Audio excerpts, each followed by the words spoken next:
Os ánimos no seo da agrupación de mariscadores de a flote da Confraría de Pescadores de Noia neste inicio de campaña andan un tanto revoltos.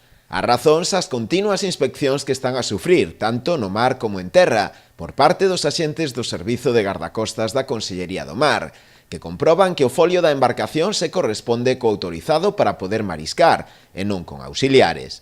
Trátase dunha práctica bastante habitual na maioría das rías, pero a todas luces ilegal. En Noia afecta ao redor dunhas 20 embarcacións, aínda que non todas foron sancionadas. Os afectados aluden a motivos de seguridade e tamén de operatividade no traballo o feito de mariscar con embarcacións auxiliares.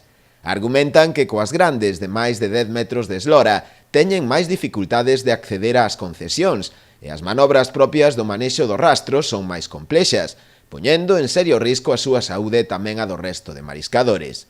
Pola contra, outros armadores ven con bos ollos estes controis, xa que hai moitos produtores que alugan barcos e non os empregan, e traen as súas propias embarcacións, algo para eles injustificado. O colectivo de mariscadores afectados agarda poder entrevistarse nos próximos días con responsables da Consellería do Mar e trasladarlle directamente esta problemática, tratando de regularizar a súa situación.